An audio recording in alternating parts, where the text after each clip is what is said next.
Okay. Hello, everybody. Happy to have such a nice community here with us in the room. We are starting the paper session, Realigning Fashion Education, Communities, Craft and Care. And I will introduce you shortly to Antonella Giannone. She is the facilitator of this paper session, and she will then continue. Antonella, she is professor at University, at Weißensee Kunsthochschule. And she did her doctorate at the Technical University of Berlin in the Department of Semiotics, focusing on the topics of clothing as a sign.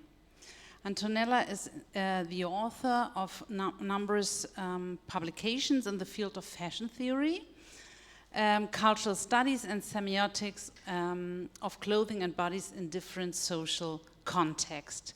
So I'm very happy that you're here. Thank you for your time, and I give the word to you. Thank you very much, Valeska. Can you hear me? Can everybody hear me? Yes. So welcome to our paper exchange, Realigning Fashion Education, Communities, Craft and Care. And I welcome everybody here in Berlin, and also the collaborators, the panelists who are online and who will reach us in each presentation. We have a 5-minute collaborative paper session. And so we will spend 2 hours together, starting from now. And we will have 4 presentations or collaborative papers. And for each of them, we have 15 minutes. And we thought that it would be better to cluster all questions after all the presentations so that we can have a collaborative exchange too, and a collaborative questioning and so on. So, and a discussion, I hope. So after that, we are going to have a lunch, which is here downstairs. And so the order that you probably saw on the door, on the poster on the door, is not the right one. We are starting with the panel with the paper Extra Pedagogy, Connecting to Communities via Independent Study Courses and Research Mentorship. And then the second one will be Fashioning Our Future through Rewilding Education, an Indigenous Perspective. And then the third one will be I think an online presentation, Life After Life with Rishabh Manoka. And the last one, the fourth, is called Decolonial Design Education in Culturally Diverse Ecosystem. So this will be the order, and so I think I will start with the first paper. Maybe it was thought we were thought to be all here, no? Sitting here together to have another kind of perspective. So.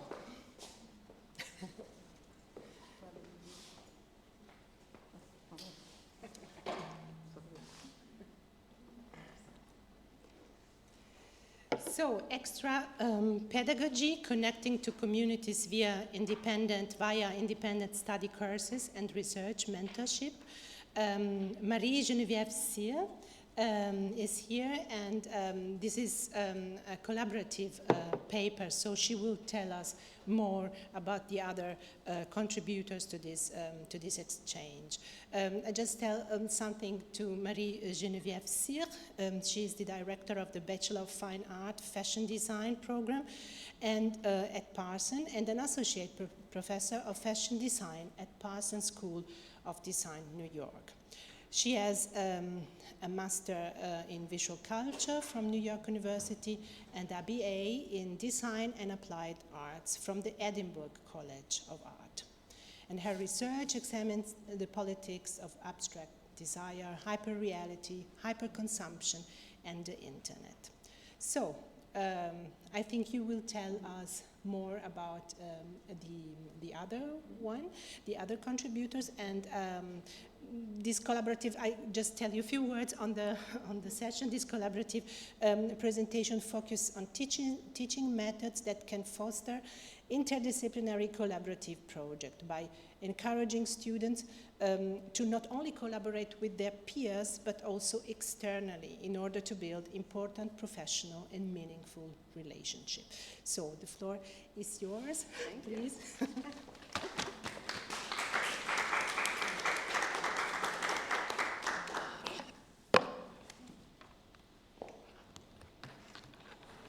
Do I have to?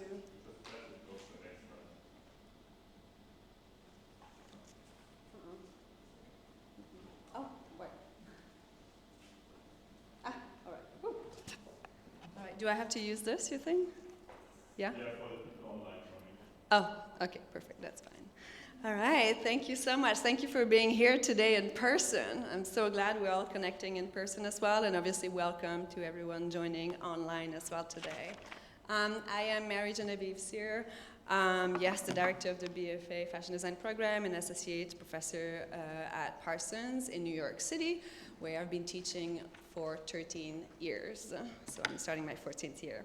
So teaching can foster meaningful interdisciplinary collaborative projects by encouraging our students to not only collaborate, obviously, with their peers. I think it's important as well to create meaningful extra pedagogy or other as well projects outside the classrooms as well. So I will be talking about new forms of educations today.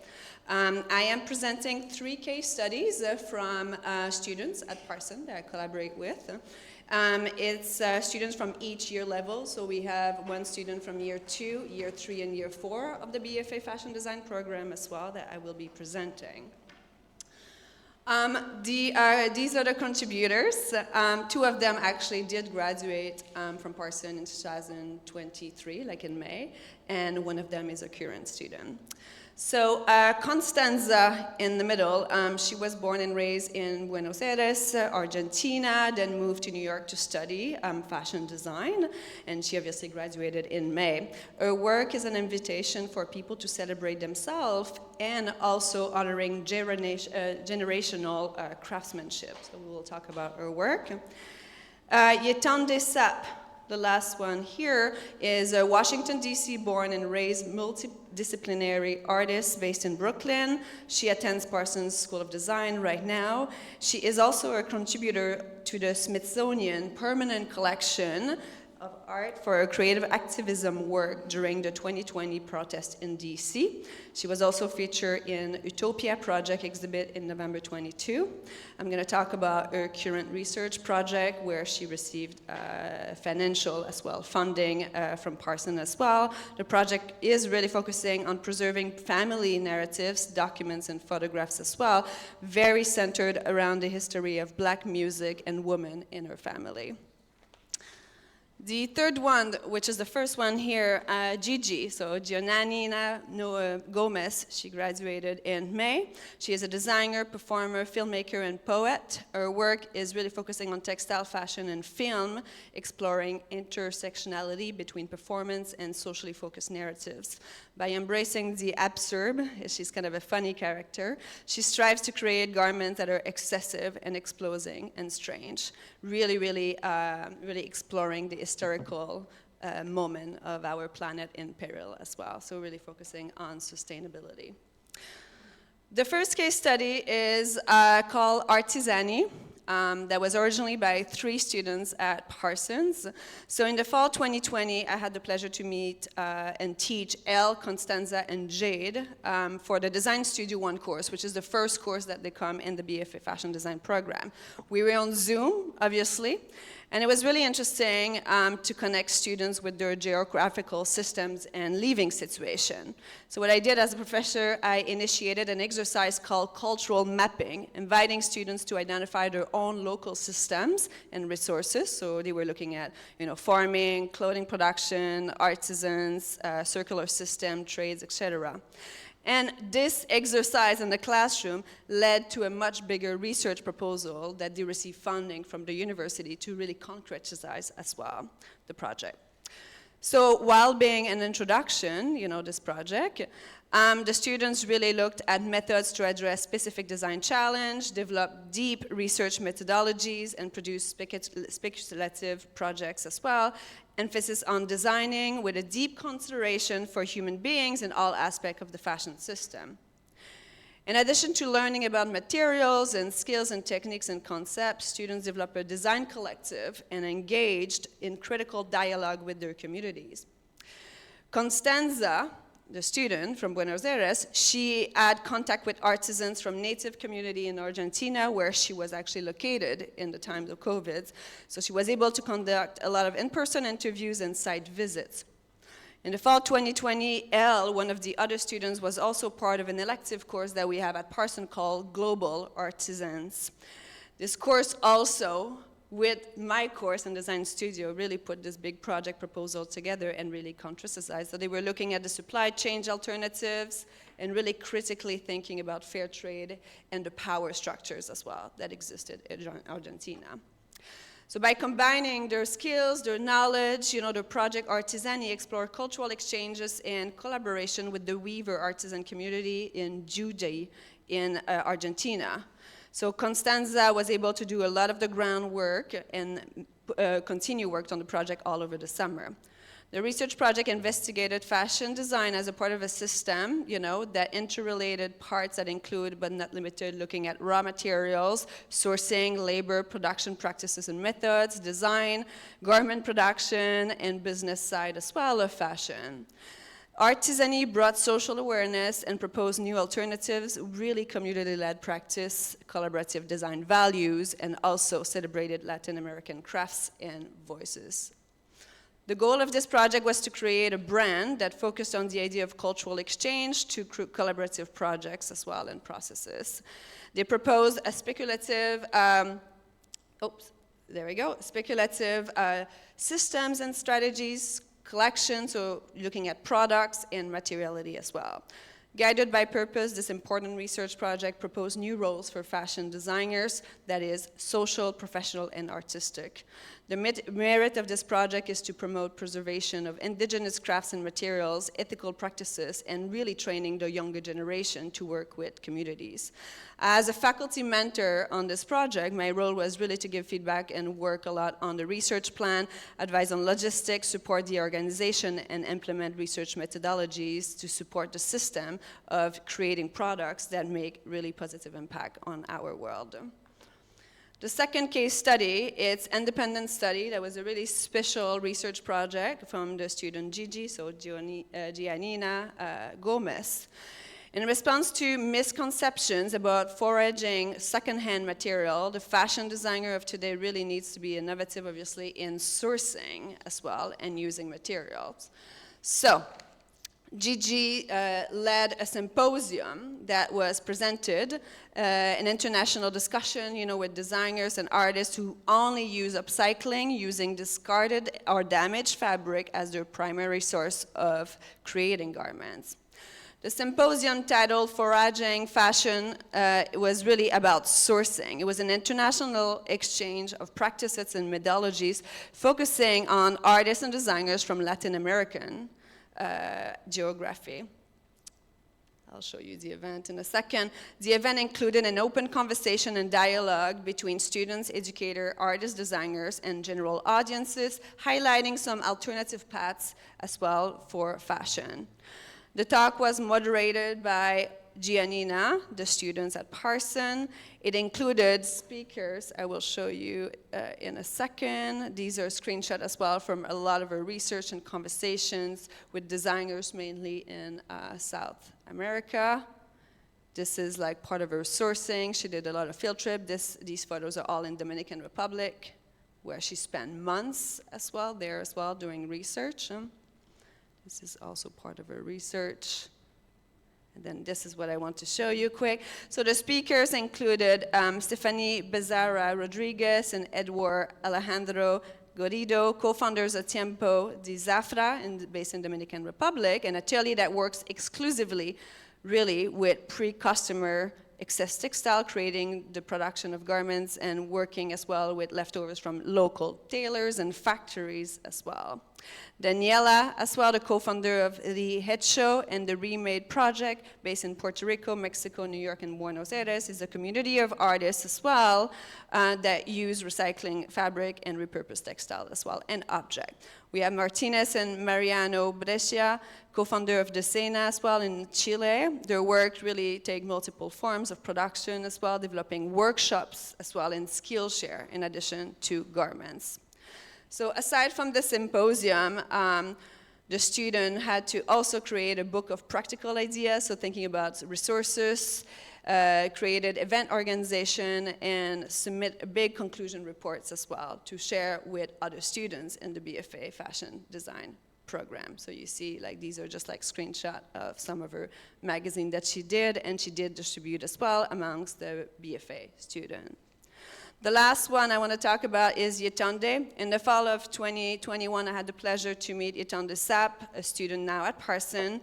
I was really impressed right away with entrepreneurship, creativity, and how she built community as well within the student group as well at Parsons. During the pandemic, her and a couple other students created a series of online art experiences through her art collective called Slack House, which means, I put the acronym here as well, it's a living artist collectives as well, obviously based in New York, and it's really addressing racial discrepancy as well in the artwork as well. So it's a group of mainly black female as well, black female students. And then her research project, so Setambe is now a senior, she's gonna be graduating next year. This like specific research project, she received a lot of funding at Parsons that was last fall semester. This research project follows the journey of an ancestor, Debbie Moore and Rosemary McCoy, two black women who traveled to New York City to pursue musical careers in the early 50s and 60s. In 2017, her father's grandmother, Debbie Moore, passed away at the age of 92. She then discovered that it was not her real name, but a stage name that was given by Louis Armstrong while she was performing in New York City. So the student really discovered that one female in her family was this songwriter, and she wrote for Elvis Presley under another name. So that became the start of an incredible conversation between me and the student to really figure out how do I put a project proposal to really go deeper as well. So while she obviously looked at the research, was really interesting because like how do you do research on somebody that was under another name but really present on the jazz scene as well in New York City? While she was looking at their journey as well, it mainly was interview, a lot of word of mouth, but she had to travel and speak to people. So she, through interviews, photographs, she found documents as well that capture really the life of this black woman in the fashion industry back then. Research consisted of written documents, looking at a lot of diaries that she found, correspondence, legal documents, newspaper, and also artifacts, you know, private collection, photographs, vinyls, etc. In March 2022, Yetunde traveled to Los Angeles and Memphis, Tennessee as well to conduct a lot of oral history interviews and collected objects that belonged to the woman.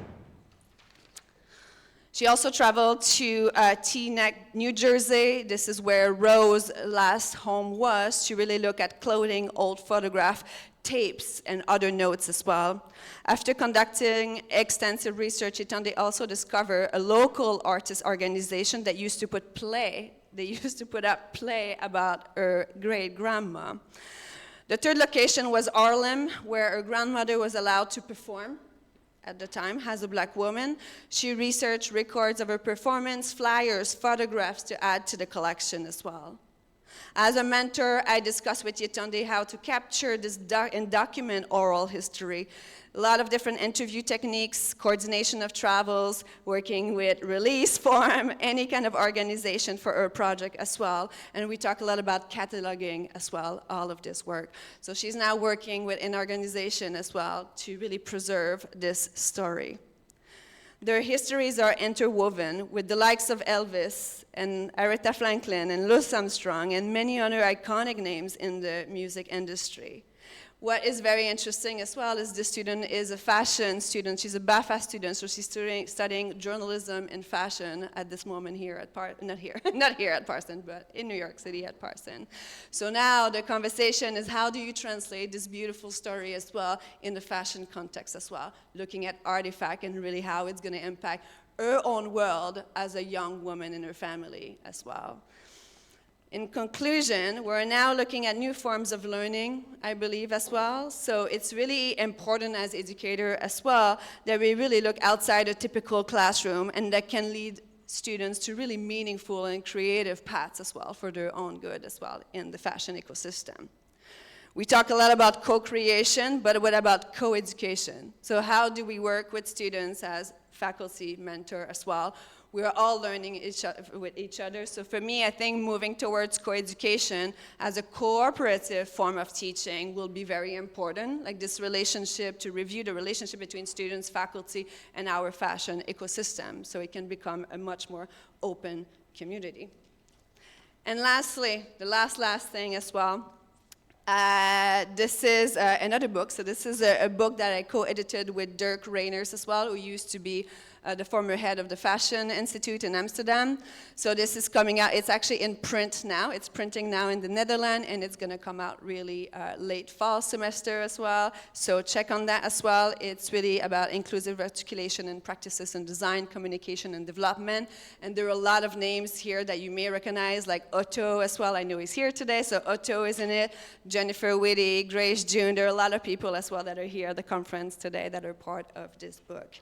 And that's it. Thank you so much for being here today.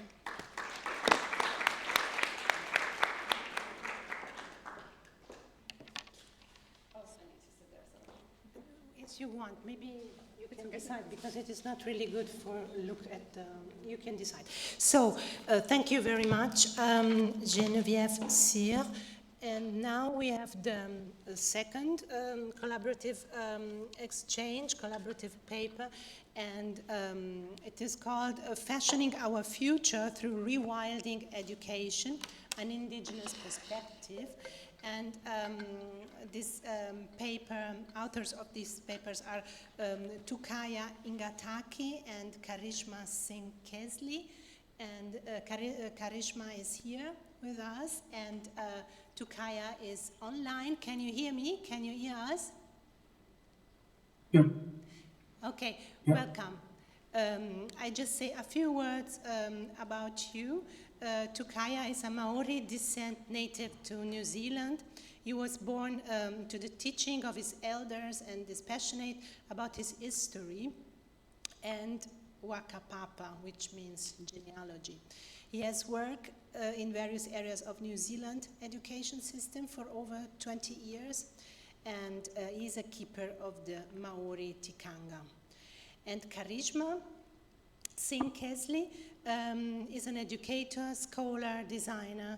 She has lived and worked among craft and artisanal wares, so her research focusing on implementing indigenous wisdoms framework into education to foster ethically focused future leaders.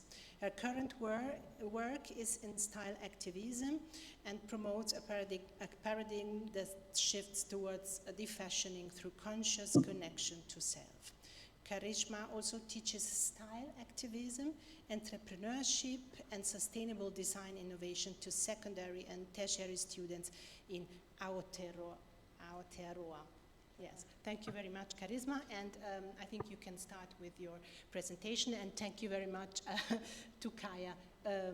Is he starting? Okay, you are starting. You have the floor. Okay, thank you. You're welcome. Can you hear me okay? Yes, yes. Okay. I ngā mana i ngā reo, i ngā reo tirama o te ao whānui, tēnā koutou, tēnā koutou katoa. Ko Taupiri te maunga, Taupiri is my sacred mountain. Ko Waikato te awa, Waikato is my sacred river. Ko te Mānuka-nuka-tanga o Hoturoa, Moku Moana. The Mānuka-nuka is my sacred ocean. Ko Tainui tuku waka, Tainui is my sacred canoe. Ko tukahi ngāka ki tōku ingoa, e Māori ahau no Aotearoa, New Zealand. My name is Tukahia and I'm Māori from Aotearoa, New Zealand. The reason I wanted to start with my maunga is because this is our pūtake, our origin. This is our where we affiliate to, this is our foundation. Our awa, river, is our movement. This is our connection to other places and the beginning of our manaakitanga or our caring for others and the understanding of others. There's a saying from my people, he piko he taniwha, he piko he taniwha, taniwha rau. On every bend of the river there is a village, and it's our manaaki, our care for each village and people. Moana, our ocean, is our connection that binds us all together to the world. And waka is our vehicle which we use to traverse to other places and share our knowledge, our mātauranga Māori, or to show our manaakitanga, our caring, our rangatiratanga, our leadership, our kaitiakitanga, our guardianship. And I hope to share some more with you today in this presentation. Nā reira, tēnā koutou katoa. Kia ora, Krishma. Tēnā koutou, tēnā koutou, tēnā koutou katoa. I am a cross-cultured African Indian living in Aotearoa. My sense of belonging is deeply rooted in my rich tapestry of heritage and legacy. From the ancient rhythms of the terracotta sands in Africa to the history of artisanal makers, warrior kings, and navigating merchants and seafarers among my Indian ancestors, to the sea-faring adventurers drawn by the spirit of the warm southern oceans, where my current forefathers toiled as indentured laborers. We wove a legacy of community, connection to land, connection to oceans in the profound concept of Ubuntu.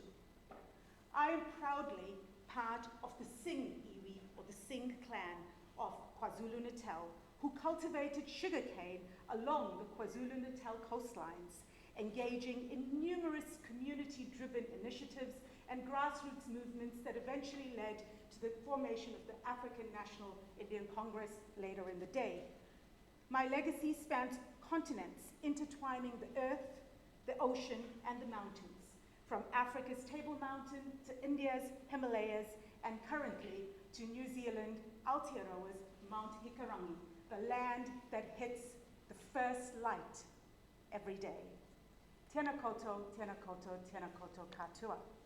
Today, welcome to a very, very, very special moment in the history, and for which I am incredibly thankful and grateful for. It's actually part of New Zealand's first few language acknowledgement weeks, where for the first time in the long history of Aotearoa and the Māori of Aotearoa, we are now acknowledging the wisdom of these Indigenous people.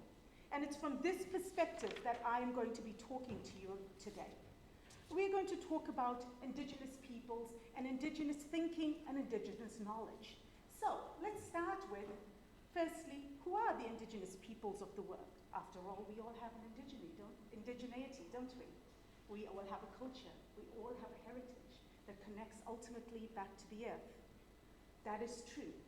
That is absolutely true. But for today, we're going to speak about Indigenous communities as those who live in community, retaining memories of life lived on a sustainable way on the land, as part of the land, and maintaining and retaining Indigenous knowledge in the application of its memories from that base, according to Tyson Yunkaporta. Thank you, Tyson, for that lovely definition. Indigenous thinking and knowledge embodies a profound connection, a connection to the self's core elements, intertwining the gut, the head, and the heart, connecting being, reflecting, and doing. It is a representation of a way of existence, action, and experience that's rooted deeply in intergenerational transmission, guided by what is called the whakapapa mindset, or the legacy mindset, that values respect, reciprocity, community, collectivism, purpose, and of course, systems thinking. A word that is now on trend, but that is integral to indigeneity of life. Lastly, central to the indigenous worldview is living in harmony, living in what is called the intuitive flow. Now, that is quite the opposite of the current colonial paradigm where you've got to plan and you've got to think and you've got to check out whether this actually aligns to how much you can make and how much you can extract. This is the opposite. It flows with the rhythm.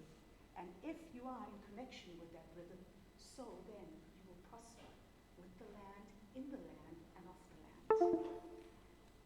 That brings me to just a little provocation, and we've had many of those today. Sadly, our current reality and our current space. But I'd like you to read that for a minute. Breathe it in.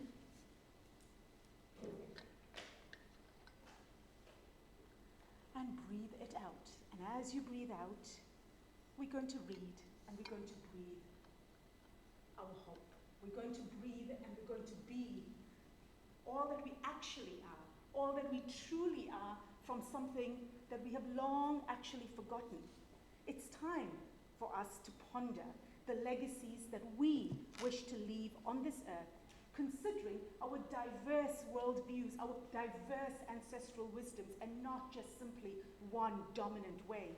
It's time for us to decide whether we want to give back to the earth, much like she has generously given to us, or do we actually want to even be considered as ancestors that are worthy of being considered as ancestors for the future generations to come? It's time, everybody, for us to not simply be the culture that is, dressing in a certain way or eating in a certain way or, traveling and appreciating. It's time for us to dig deep. It's time for us to actually venture into the space that moves these hands of our current ways of being. And it's from that perspective today that we are going to talk to you about Mātauranga Māori. Mātauranga Māori is actually a wisdom of the Māori people, one specific indigenous worldview. I'm going to leave that for TK a little bit later on, but I want to just give you the context of the big framework that you see on the side and how this relates into the space of education. 6 years ago, after working with university students on several decoloniality projects and looking at several ways to be culturally responsive, we realized that whilst we can be culturally responsive and whilst we can actually engage and get cultural outputs in the field of business enterprise, if we really wanted to have students who were innately, intrinsically post-growth driven, then what we needed was not simply to give them a project, but what we needed was to develop a way of learning, a way of assessing, a way of being that allowed them to intrinsically bring their whole self to the party. And this led to one of the first projects of its kind, where with 5 schools and over 2,000 students in 56 different cultures studying business enterprise, we have started to work within this framework of Mātauranga Māori, a framework that connects and interconnects the gut, the head, the heart, and the hands from every step of the way to be, to connect, to reflect, to direct, and ultimately to become. And now I'm going to pass on to TK, who's going to actually delve deeply into those various concepts that found the values of our framework. Matua TK, over to you. Kia ora tātou. I'm here to talk about the Whakapapa Toolkit. Kia ora koe, Karishma. This is our whakapapa mindset tool, and it's based on some of our key values in Te Ao Māori, or the native people of Aotearoa, New Zealand. Whakapapa is used to recite genealogy. Papa is the ground or the foundation.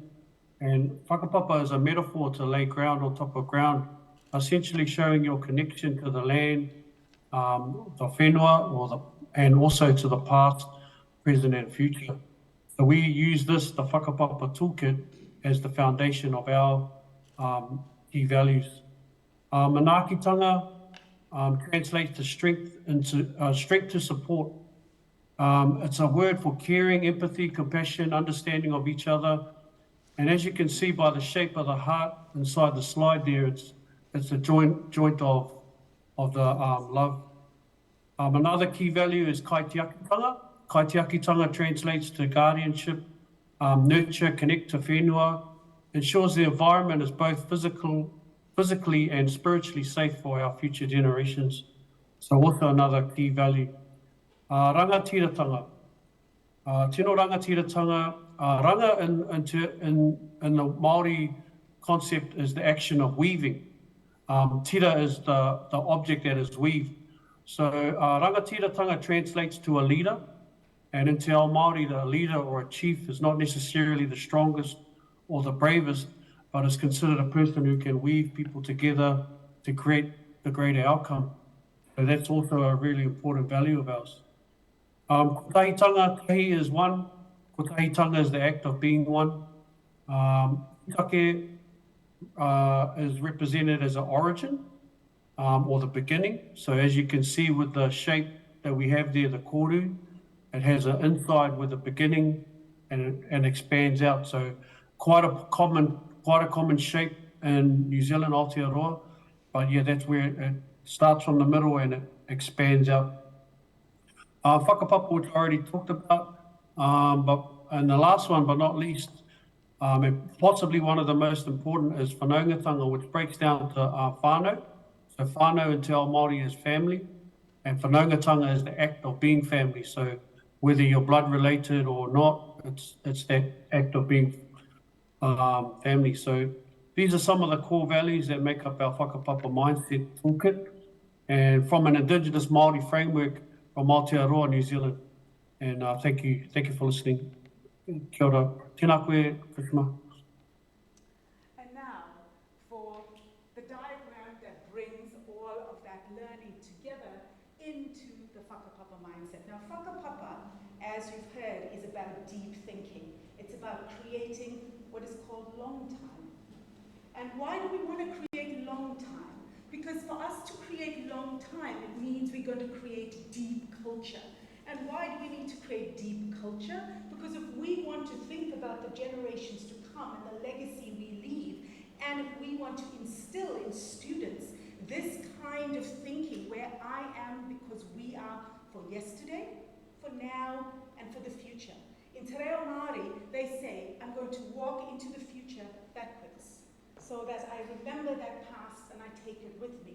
So in this concept, in this education framework, this is actually a summary of the running of the Business Enterprise Design Program, where students are the center. The students and us, the teacher, and all the stakeholders in that space are the kaitiaki. Kaitiaki being the core, the guardian, the self. Why the self? Because we are intrinsically the earth. We are whenua. Whenua in Te Reo Māori, and actually in many Indigenous wisdoms, the word for land, the word for earth, and the word for self are often the same one. In the case of Te Reo Māori, it's whenua. Whenua for placenta, whenua for earth, whenua for us. So, if you think about it, if you have an environment that is rooted in the concept of the purple, the manaakitanga. Now, in Manaaki, the space, this is the physical environment, this is the physical building of the classroom. From this position of belonging, of true empathy, of creating true, deep, authentic relationships, allowing students, no matter their disposition, no matter their view, their intelligence level, their inadequacies, and no matter their culture, skin, and color. If they can come into a space and come into a classroom and feel the moriora, feel the essence of belonging, then from a space of belonging, true, authentic trust is it's just naturally going to be formed. And so from that space, that's the role of the educator, that's the role of the governance, to build this space of Manaki. And from that space of Manaki starts to flow as the koro unswirls itself to the first step of our teaching process, which is the pepeha. The pepeha and our connection to the whakapapa. Whakapapa being the past. Pepeha, as you've noticed that TK and I both did it at the beginning, it's when we share our stories, it's when we actually share our sense of connection. It's when we actually are vulnerable to release that armor and to talk about the fact that I eat with my fingers. Why on earth do we want to invent a new type of fork? It's when you can come to the table and be your vulnerable self without feeling othered. So that space of learning is magic, because oftentimes in that learning is unlearning. From the educator's perspective, it's like, whoa, we really don't know how to deal with that. Because the stories that come up, if you've done your job right in that purple space, when you come to the pepeha space, which is the phonometon space, you're going to get really beautiful magic, really beautiful connections between students. Sometimes you won't get connections. Sometimes you will get somebody feeling left out. That's all right, because in Manaki, we accept that space. We accept everyone for where they are and how they are. And that is important. And now, it's time for us to co-create our actual year of work, which becomes 3 years of work, ultimately. It's time for the Potahitanga, the time of in African we say the time of the Ubuntu, the time of the actual unity. Now this, for me, is the hardest time and the most fantastic time of watching students grow. It's kind of akin to Maria's co-creation of the projects, and I think everything we're going to learn, because here, the projects are determined based on the green concept on the top, which is the putaki, the reason for being, the vision, the why. But remember, that why is part of that koro, which is part of the self, which is part of the whenua, part of the interconnection to the earth. And what's happening in this, in understanding your past, being clear about your purpose and your reason for being, where you, as a colonized individual, as a self-colonized individual, as somebody who was believed for their life that they had to leave themselves at the door, you are suddenly told, hang on, we want to know about your weaving of cloth. Bring that to the table. We would like to know about, I can tell you the story anyway. We would like to know about the weaving. We would love to know about how it is that you make your print. So all these different knowledges are brought into the table when these students are deciding that putake. The putake leads to the doing. We have reflected, we are being, we are connected, we are worthy, we are enough, we are valuable. So of course, our business projects, our enterprise projects, our design projects are going to reflect that. They're going to reflect our mana, they are going to reflect ourness. That ourness is not a singleness. It's the cross-pollination, it's the weaving, as TK said, it's the rangatiratanga, it's the growth of a new story, the co-creative story, which is the kotahitanga. And from that kotahitanga, the result that emerges, I'm going to take you to a few slides. That's the manakitanga, the whakapapa, the putake. What emerges is a remembering of our students, of us to kaitiaki, to us being guardians. Now in this process, it's a long time process. In this process, we have children, we have rangatahi, who are not simply graduating with a university or a high school diploma. We have rangatahi who are proud. We have rangatahi who belong. We have rangatahi that know that what they have to say is valuable because they have co-created their education at high school for us to be able to go into the future and be the kaitiaki that we need to be, in whichever way we need to do it, from whether you're a doctor, or whether you're a nurse, or whether you're a career that doesn't exist right now. It's okay because from the kotahitanga, from the unity perspective, every being is worthy, every being is enough, every being is part of the whole. And this is the story of Indigenous thinking and indigeneity in action in the small island of Aotearoa all the way down south. Now, this is not all easy. I've tried to summarize 5 years in the voices of the students. There were very many, and they had desperately tried to give you their own video of the whole second part of the Remembering is Kaitiaki.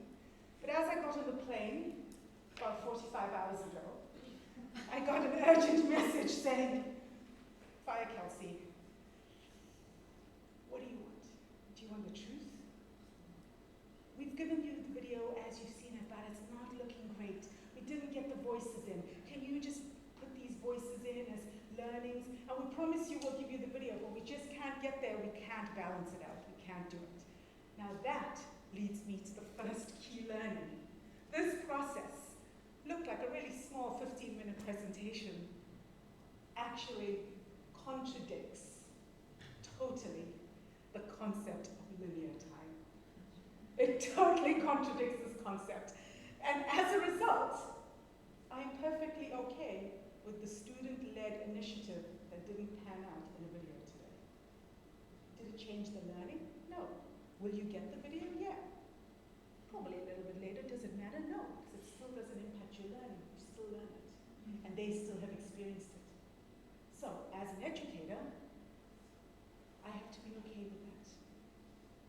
Now, the second learning is the learning of relationship. Now, as an educator in multicultural environments for 23 years and having lived with artisanal communities and worked with them across Southeast Asia, Africa, and now the Pacific, I can tell you for a fact that if you lie, you're kicked out. Hello, nice to see you. It's not going to work. It's not going to cut it because that authentic relationship would be the teacher saying, "I'm sorry, you had a deadline and I need the video. You better figure it out. You've got 45 hours by the time I land and present it to get me the stuff." It's only 3 minutes. But instead, I had to understand their positionality. They work.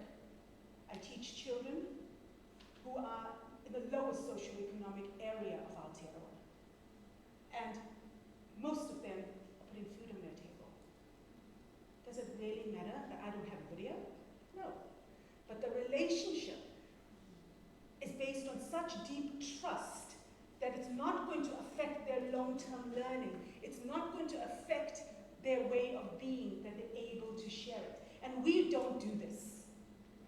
We don't do this because we don't have the time. And I'm going to skip further down to the curriculum design and to the yardstick. Sadly, this is our current position for many educators with the best interests. Yes, we can design a beautiful curriculum.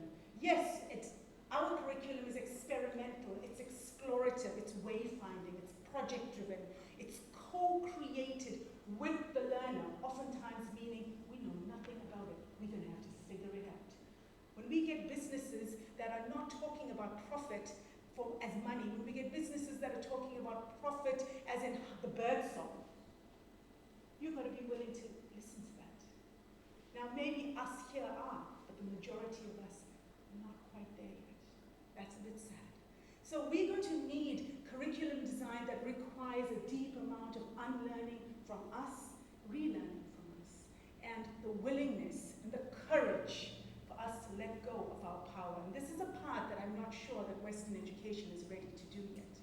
Are we really ready? And are we really willing to say that my student is as knowledgeable as I am, a PhD, and I don't know how many other little things I have at the end of my name? Are we really willing to say that? Are we really willing to give up that control?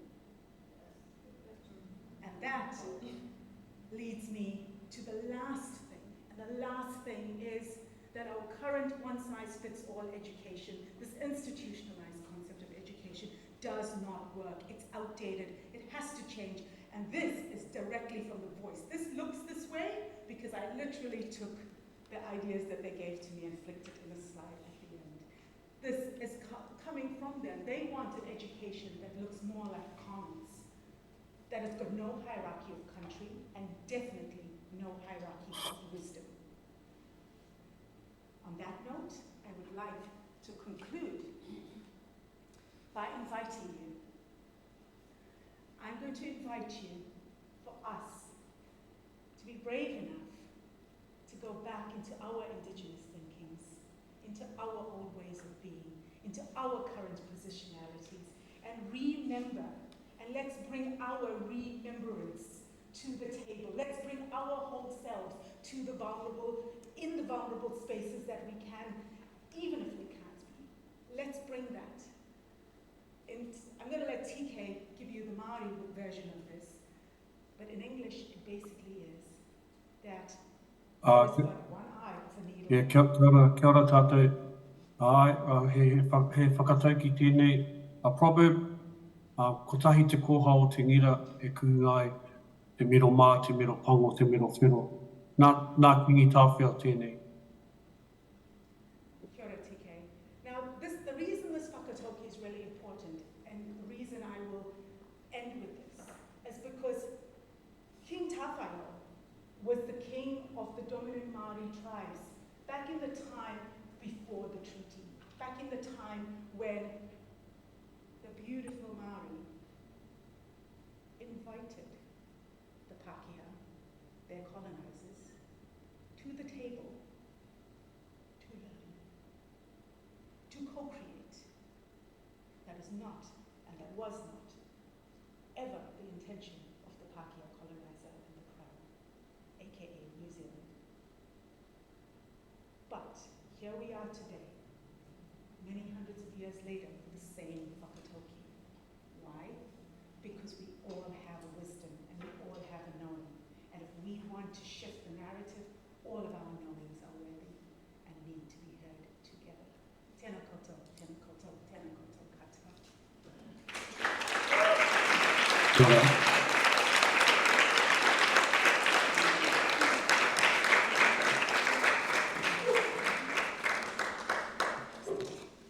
So thank you very much, Karishma and Tukaya. Thank you. And we are going on with the third collaborative presentation. No, this is not collaborative. This is just a one-person presentation. Rishab Manoka, I think he is online. Hello, everyone. Hello. Are you able to hear me clearly? Yes, but not to see you. One second, you will appear. Can you switch? So we see you very small. Sorry about that. Okay, now we can see you very well, I think. I can see myself. Yes. So, there you are. So, Life After Life is the title of this presentation, and Dr. Rishabh Manoka is an alumnus of the prestigious Central St. Martin's College in London and an associate professor of Pearl Academy, Jaipur, India. He has over 25 years experience in fashion education. He has worked with some of the most important institutions in the UK and India, and has a long experience in providing art education to adults with learning disabilities. In 2015, Rishab relaunched this hand-painted ceramic brand called Vanitas Collection. And this presentation invites us to imagine a clothing culture in which we could all learn to repair, to trade, and to build clothing libraries so that others might use them for free.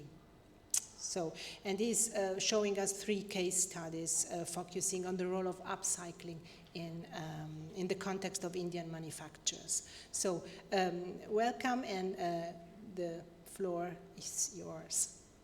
Rishab. Thank you so much, and hello to everybody. This particular study is very important to me. It's titled Life After Life, and I have a video to share with everyone, which covers the paper and also 3 case studies, as the host just mentioned. These 3 case studies have something in common between all of them, which is life after life. The common thread runs across the 3 case studies. One is very philosophical. The other pertains to the work of my postgraduate students at Pearl Academy.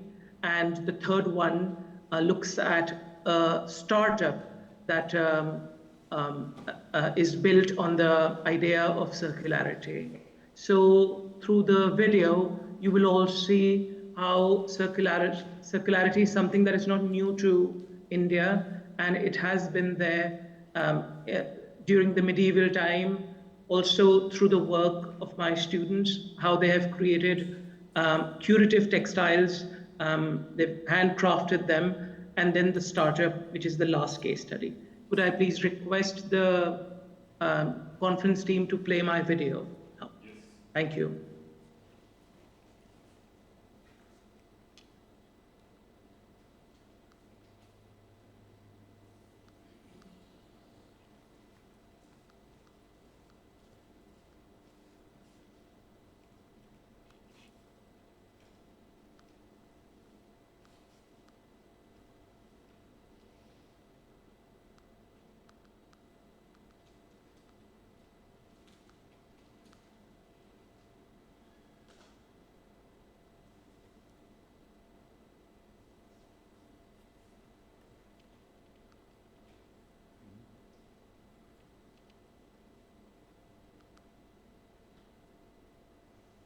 Someone's not playing. 1 second.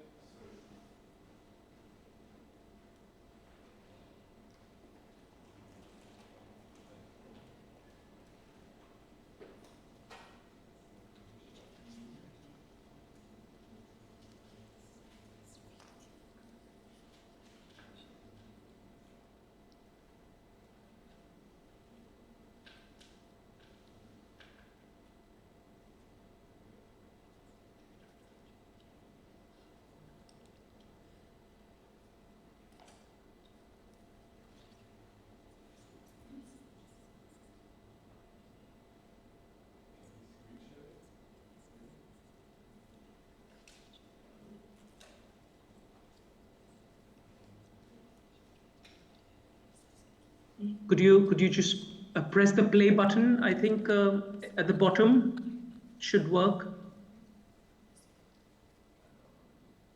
Yes, that's the one. Can you maybe share your screen? Oh, all right. Just give me 1 minute, please. Okay. Sorry about this. No, we are sorry about this.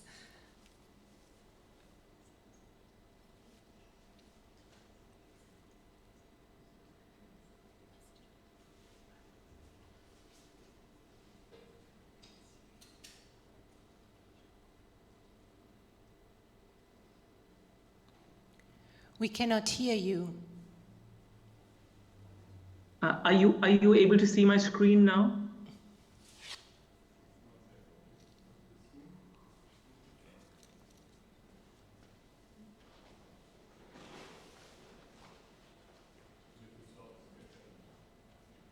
Is my screen visible to everyone? Yes, now it is. Oh, all right. I'm just going to add the subtitles, because there are quite a few Hindi words in it that maybe will not be. Okay. Today, I'm going to present my paper titled Life After Life. This paper has been a revelation for me too, as it has allowed me to learn about sacred and unorthodox practices carried out by Indian godmen in the remotest parts of the country. I hope my research will provide you with compelling and shocking evidence that will lend you an insight into understanding a departure from orthodox Hinduism by sadhus who have arisen above the tangible to conquer death itself. The Ganges emerges from the Himalayan foothills near the ancient city of Haridwar, one of the 4 sites where the Kumbh Mela takes place, where it flows from the Gangotri glacier. Hindus revere this massive river, which is also the world's 3rd largest. The holy river is said to wash away your sins and lead you to moksha or salvation according to legend. Mela means fair in Sanskrit, whereas Kumbh signifies a pitcher. A 12-day and 12-night struggle between the gods and the demons is said to have ended with the nectar of immortality being poured out of a pitcher and landing on the 4 distinct Indian locations: Allahabad, Nasik, Ujjain, and Haridwar. These are the areas where the Mela takes place in various forms. If you believe in Hindu mythology, Allahabad's Sangam is a sacred spot, and some believe that a single dip in its waters can wash away all of one's past sins. There are a variety of factors that determine how many fortunate days are included in the festival's total duration. A record-breaking 100 million people attended the Allahabad festival in 2019, which ran for 55 days and included 6 major bathing days. A big fair with religious overtones is what the Mela is all about. Unlike other religious holidays, a visitor's willingness to participate is unrestricted, and there are no time limits on how long they can stay. It's a place where individuals of all faith may come together regardless of their differences. Curiosity seekers from India and outside mix with hardened spiritual gurus known as Aghoris. These people who have given up everything in life, including clothing, live in the ashes of cremation grounds, use human skulls and bone cups as ornaments. They adorn themselves with Rudraksh beads and are rumored to consume human flesh from cremation grounds, which they collect from cremation pits. The incense from the adjacent temples fills the air in Haridwar. Sometimes the odor can be detected in the river itself. The atmosphere, on the other hand, shifts dramatically once you enter an Aghori's camp. Campers' nostrils are assaulted by the aroma of charred human flesh and cremated remains. As part of the Aghori cult, Aghoris undergo a 40-year period of rigorous concentration and numerous rituals. They don't think of themselves as human and instead feel that sadhana or meditation has allowed them to reach another dimensional realm. All of their things, including family, wealth, and clothing, have been renounced as they pronounce themselves as the devotees of Lord Shiva. As a gesture of divine protection, they bathe in ash and smear it all over their bodies. A fundamental part of Hinduism is the belief that the ultimate goal of life is enlightenment and the fulfillment of human potential. Several people from diverse backgrounds gather at the Kumbh Mela to seek spirituality, authenticity, and a bigger purpose in accordance with the dharmic teachings. The Aghori way of life is a representation of living in harmony with nature, that we are all inherently divine beings having this human experience to live in a world more aligned to the values of sustainability, diversity, compassion, and higher consciousness, which is the foundation of oneness. As part of my research, the first case study investigates narrative textiles, samples created by postgraduate students of fashion design at Pearl Academy, India. This project allows students to use craft and textiles to explore life and death and appreciate the relationship between the two. The project also marks a continuity between the living and the diseased. The final outcome combines metaphorical handcrafted textiles to represent mourning and imagine alternative lifestyles in different settings of profound loss. India produces tons of flower waste every day, but now a company called Fool, headquartered in Kanpur, is giving a second life to these sacred flowers, collecting more than 12 tons of them from temples and transforming them into handmade incense sticks in the hope that this blossoming startup can make an impact on India's flower waste problem. It all starts in bustling wholesale markets like the one in Shivalya. Merchants pick up the flowers that they'll sell outside Hindu temples. Because these flowers are used in rituals, they are considered sacred and can't be thrown into the garbage. Every day, more than 1,000 tons of flowers end up in the Ganges River. But many contain toxic chemicals like arsenic, lead, cadmium, as well as pesticides. Ankit founded Fool, which is the Hindi word for flower. The company's employees pick up the waste from temples throughout Kanpur, making around 19 stops a day. Then they transport the flowers to Fool's facility, where they weigh and separate them from thread, fabric, and plastic. Workers save only the flower petals for the incense sticks and sort them by color. They keep the buds and stems to create compost that is sold as a separate product. Then they lay the flower petals out to dry on large tarps. Once they are dry, they grind them into a powder that is mixed by hand with water and essential oils until it reaches a clay-like texture. Then it's time to roll. Workers dip their fingers into the flour powder while rolling to create an even thickness.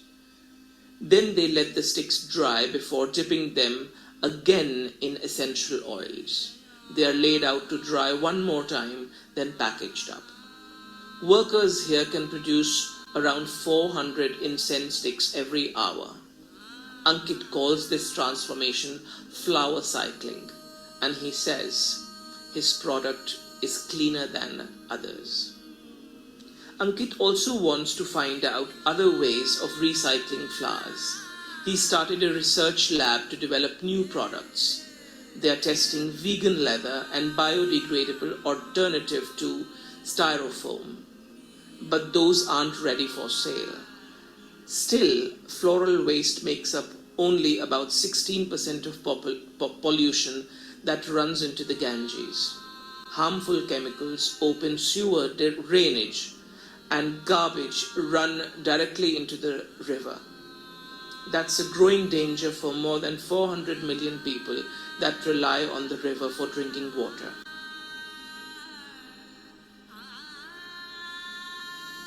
Modern society has provided us with immense wealth and technological progress, but at the expense of our humanity, health, mental well-being, spirituality, and the fragile ecological balance of our planet.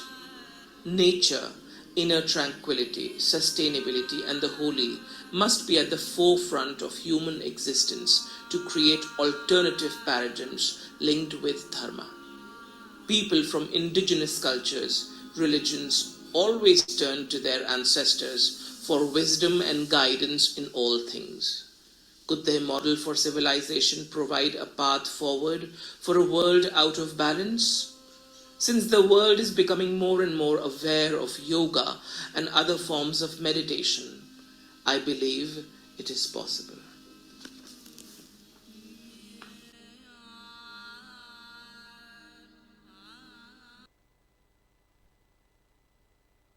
Thank you, everyone, for your patience. Thank you.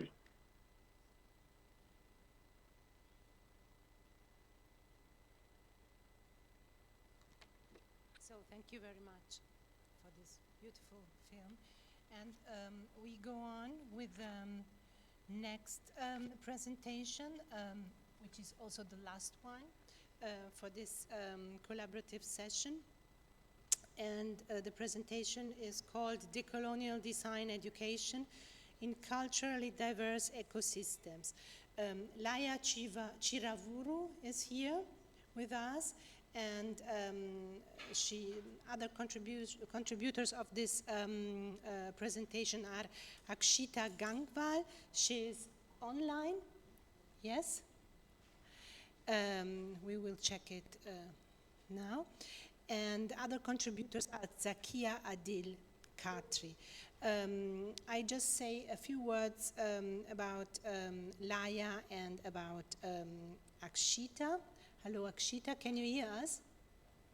Yes, I can hear you. Yeah, okay.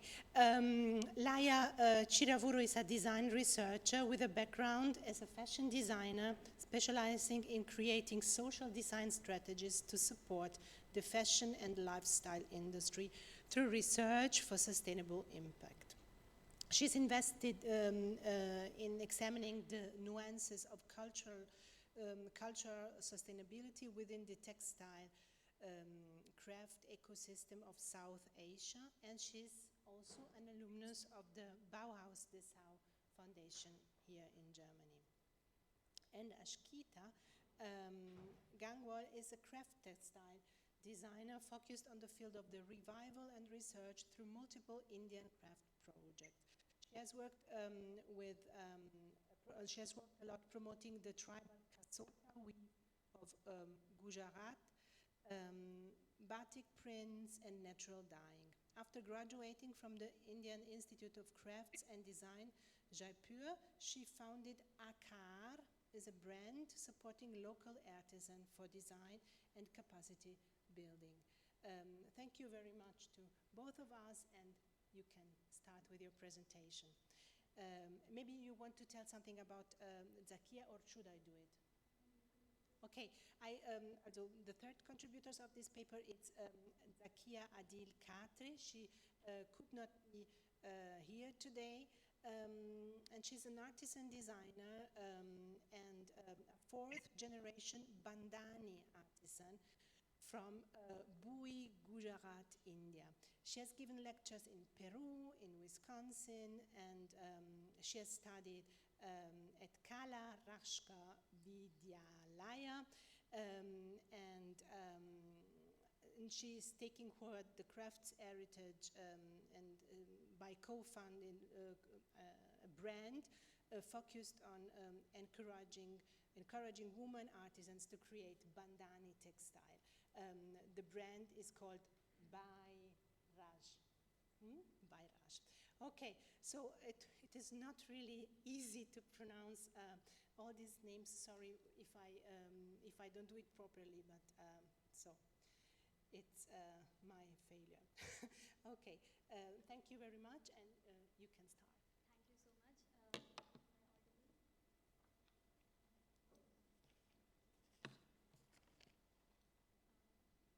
audible?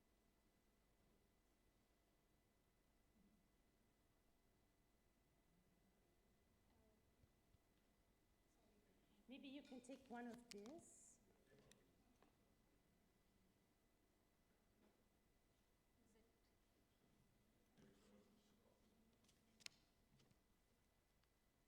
There's another one. Hello. Okay. I think this works. Hello, everyone. Thank you, Antonella, for the introduction. So, my name is Laia, and yeah, I'm a design researcher with background as a fashion designer, and I am and for the context of today's talk, I would like to highlight that I graduated from the National Institute of Fashion Technology in Delhi, in India, in 2015. And I'm joined today by Akshita Gangwal, and Zakia couldn't be here today, but yeah, she has graduated from Somaya Kala Vidya in Kutch, Gujarat, and it's also a design institution in India, a fashion institution. And Akshita would probably briefly introduce herself and the institution she represents. Hi, so my name is Akshata Gangwal. I am graduate from IICT, Indian Institute of Crafts and Design, which is based out of Jaipur, Rajasthan in India. Yeah, And it's craft-based institute.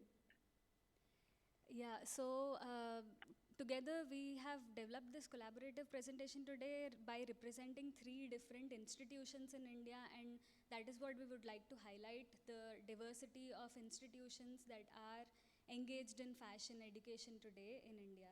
So our talk is titled Decolonial Design Education in Culturally Diverse Ecosystems, and it is focused on the context of fashion education in India and anchored around highlighting the diversity of creative industry in India and redistributing the access, agency, and privilege of design education through institutional diversity. So in other words, expanding the domain of fashion education for robust design learning. So we would like to begin by illustrating 2 systems of education that that were historically seen in the country. The first one is Gurukul system, which you can see on the left side of the screen, and versus colonial education system. So a long time ago, education system in India was being followed system of a Gurukul, a Sanskrit term that translates to the home of Guru or a teacher. Young pupil or Shishya stayed over at the Guru's home, lived as equals, and carried out daily activities along with the Guru while gaining knowledge. So the structure of the teaching was particularly defined by skill-based training, where the guru recognizes specific characteristics and the capacity of each student and train them to nurture their individual strength and overcome their weaknesses. So basically, the shadowing of the guru was rooted in the social cultural wisdom of learning and navigating all aspects of living and inculcating a disciplined way of appreciating resources. In contrast to the colonial system of education, which was brought and which was bought a standardized approach to teaching, where all student has to pass a same course to achieve a standard degree that qualifies their jack of many trade learning. Even with the choice of field, there was a little attention given to them individually, or barely, barely the attention was being given to them on their individual interests, skills, and capabilities. Yeah, so that was largely 2 models of learning that we saw historically in India. And then moving on to like particularly focused on design education and understanding how design was taught or evolved in India.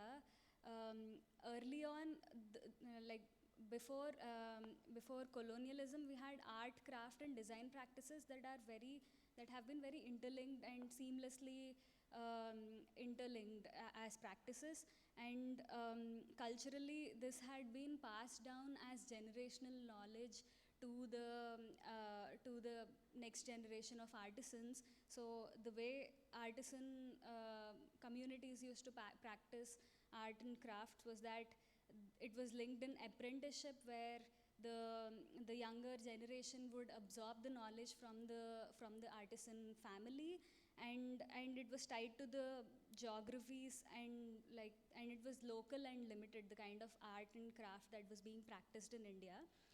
But the domestic, while the domestic market was all very local, there was also this export market which was the domain of the master craftsmen.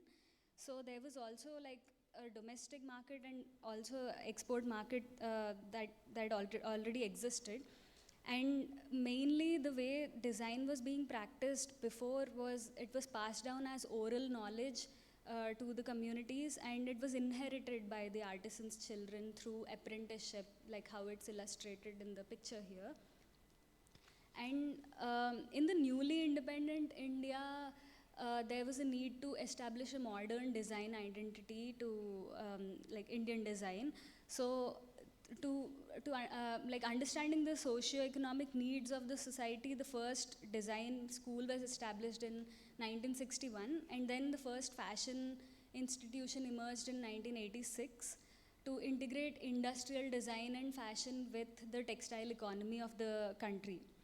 So soon, with formalized design training in English for the new category of fashion designer in the industry, so this discipline created a pathway for only a selected demographic of young, educated enthusiasts to learn design thinking at par with international standards, while also teaching them about Indian crafts and textiles. So, in other words, a designer was trained to understand the resources around them, organize them, and shape them to cater to the needs, wants, and desires of the domestic as well as the international market. So, what happened was that in this way, this understanding developed a kind of hierarchy where the textile economy was soon seen as like the textile economy and the craft workers were seen as material and human resources respectively. So now let's look into the objective of fashion education itself. So, like some of the emergence of basically fashion design in the creative industry. Historically, since the fashion was the indulgence of financially higher class, with a trickle down effect, fashion design graduate in the country early realized the need to establish differentiate brand identity with a never seen before kind of design innovation. Following abstract concepts, designers were tackling the primary question of how to create an elevated modern design appeal in a traditional market, which one cannot find it in a traditional market. This trend-setting vision led to series of reinventions of techniques, materials, patterns, motif garment, ensembles, and so on, which caused a brain drain and de-skilling at the artisan level, where their creativity is broken down into its components that are being mixed matched and reassembled to create a whole new hybrid identity. Some craft clusters were valued and spotlighted, but while others struggled to keep up with the shifting brands trends.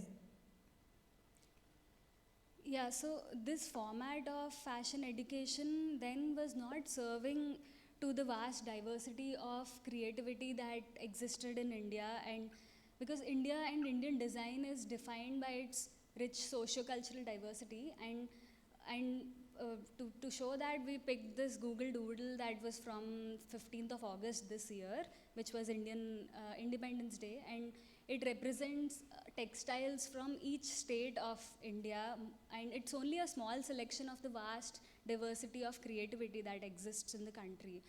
So this format of formal education was not kind of encompassing this creativity that we have in the country. So a systemic change in this case starts by acknowledging that creativity is not the domain of the modern fashion designer alone.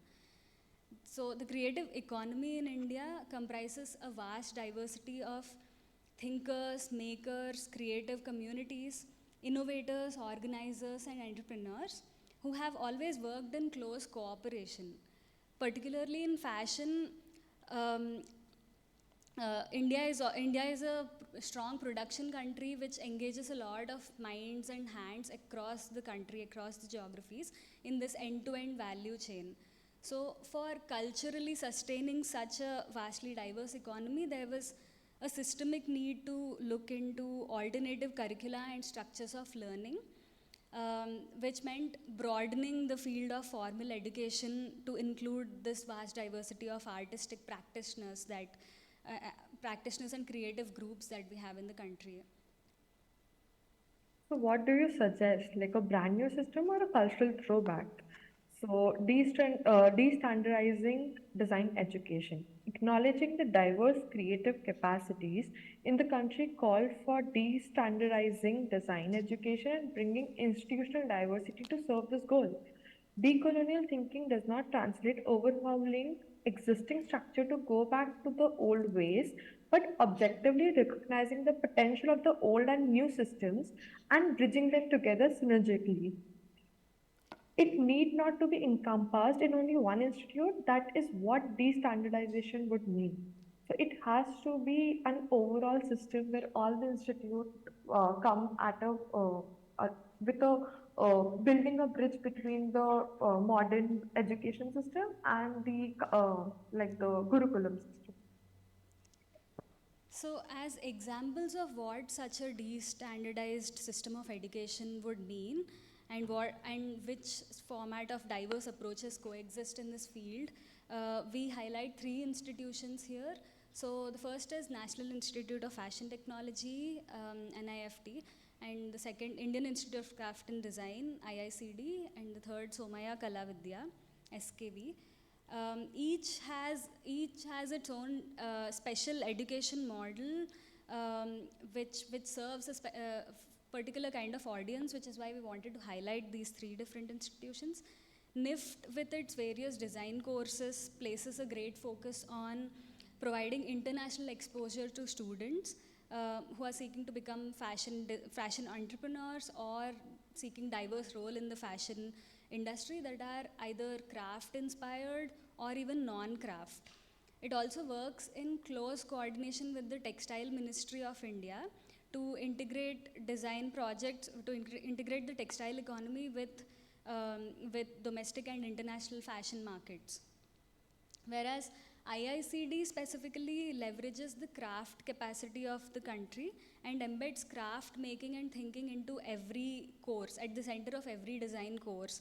So design graduates from IICD, they learn to analyze the market and the existing crafts around them, and utilize these existing crafts in their closest authentic forms to design products and services with a unique craft element at the core. And SKV is special in a way because to stimulate innovation at the grassroots, SKV was founded with a vision to upskill artisans, to equip them with modern design knowledge and to step into the dynamic sphere of design thinking and expand their roles. So unlike NIFT and IICD, the primary criterion for a student applicant in SKV is not that they have to have formal training in English, but they should be coming from an artisanal background and should be belonging to an artisanal family. And they should be practicing craft. So such institutional diversity, so as artisan students in SKV already have that technical knowledge and a great depth of creative and technical skills. So the institution's focus is to train them in practical design thinking and how to innovate and design a brand identity for them, how to understand the market and how to continue their craft heritage mainly.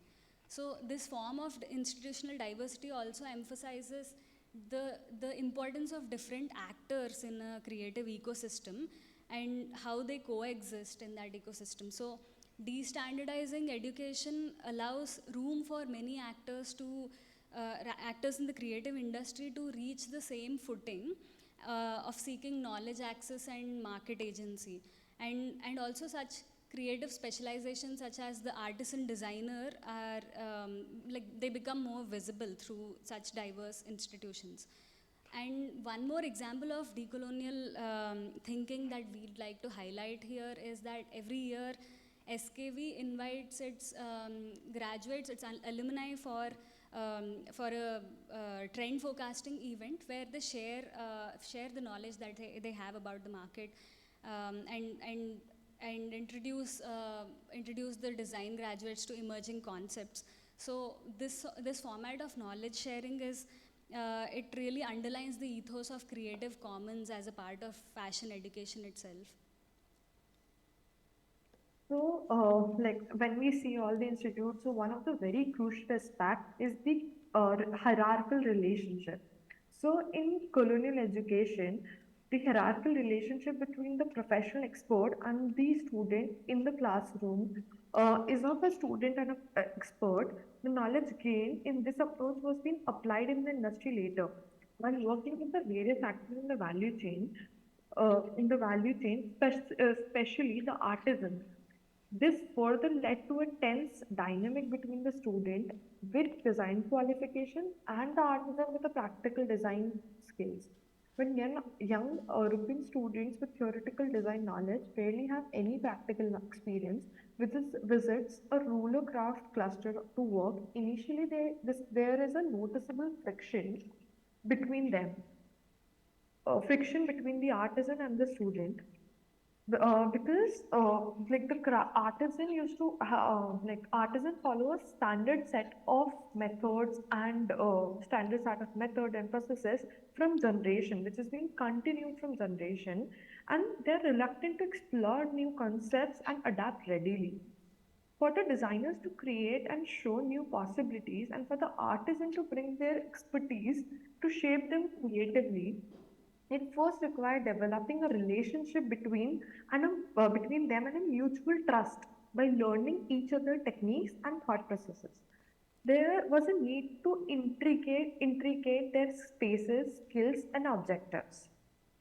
So, when I say it, a culturally evolved decolonial education can be seen in IICD and SKV in learning by doing format of education exchange, wherein artisans are invited to the education institutions to teach crafts, and students would visit craft clusters to learn how the crafts has been traditionally done or practiced.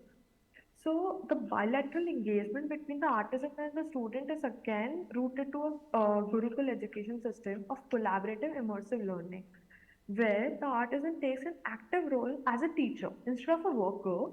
It contributes to a critical relationship between a design student and a craft person, thereby increasing a sense of mutual respect and responsibility while cooperating within the ecosystem. In a post-colonial nation with a vast linguistic diversity, this reciprocates also bridges an underlying vocabulary gap in the fashion industry when the artisan and the student learn from each other's language, design language. So, in conclusion, to wrap this up, we'd like to highlight on the industrial impact that we have seen in the past few decades. So, in the past few decades, there has been visible growth in the local economy and craft-based garment industry in the country. And part of the credit goes to this restructuring of design and fashion education, because we have progressed from these definitive categories of a design professor, a fashion designer, a craft worker, and a supplier. And because today we have this rich fashion landscape where there are a lot of roles, there is a lot happening, starting from these international luxury fashion houses, multinational fashion brands, artisan turned entrepreneurs, craft businesses which are adapted both to local bazaars and e-commerce platforms, then rural craft cooperatives with shareholding for artisans, design education from both English and non-English backgrounds, craft tourism, cultural knowledge facilitators, design researchers, and so many roles. It's buzzing with a lot of possibilities, the whole craft fashion economy in India. So we see that fashion education is no longer confined to the classroom or being taught and evaluated by definitive design exercises, but it's becoming more and more robust, and it's going out of the classroom and becoming more collaborative and culturally inclusive. Yeah, thank you so much.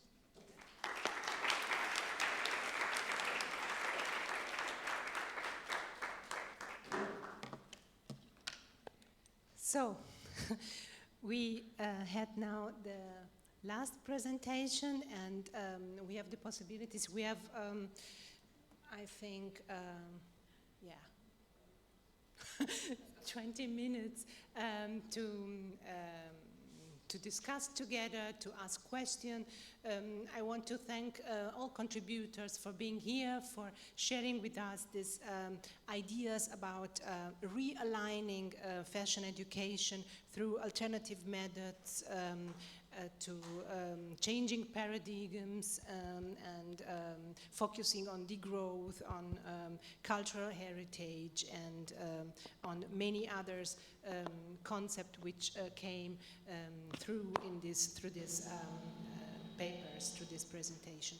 So I would like maybe you to come here so that the audience can ask you questions. And yes, we have micros. Where are all the micros? Ha. Again.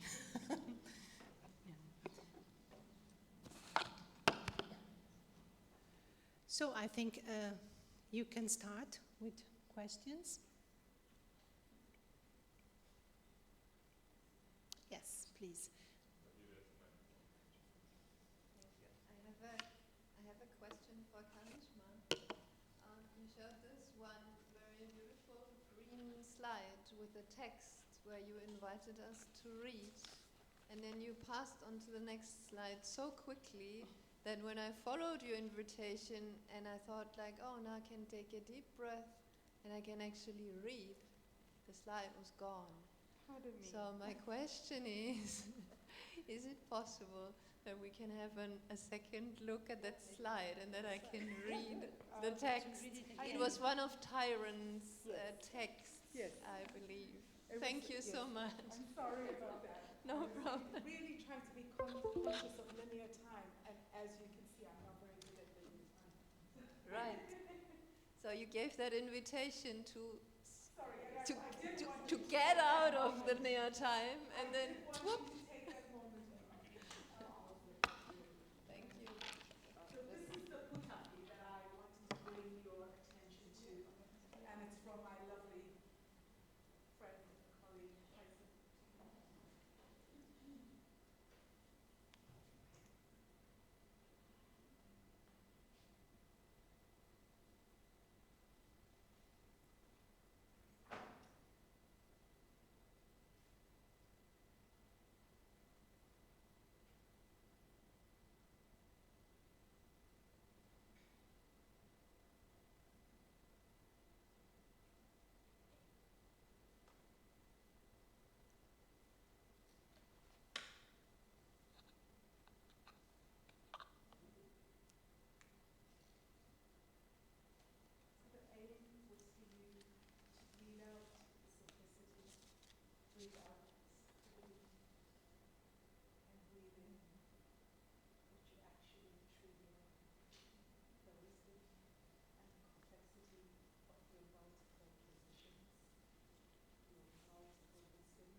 So I'll repeat that. Sorry, louder. Okay. So the intention here was for you to breathe in this putake, which is where we are today. But really for you to breathe out your wisdom and the complexity of each of your ways of being, each of your positions, and each of your indigeneities. It's a little provocation for you to remember you. Tēnā koutou, katoa.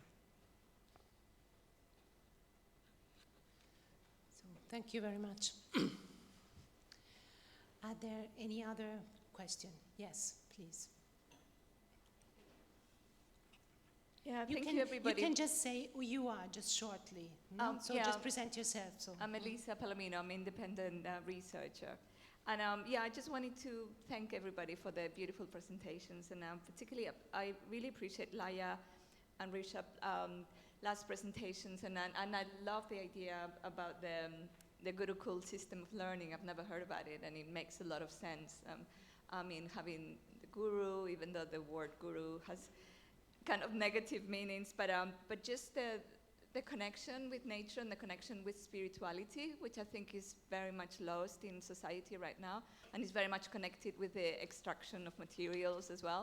But our connection with the divinity, which I think is lost in societies, and many students as well have pretty much lose it. So I would love to thank you for the enlightenment and that respect, and because if that connection is lost, everything else is lost. So thank you for that beautiful point. Thanks a lot. Yeah, thank you so much.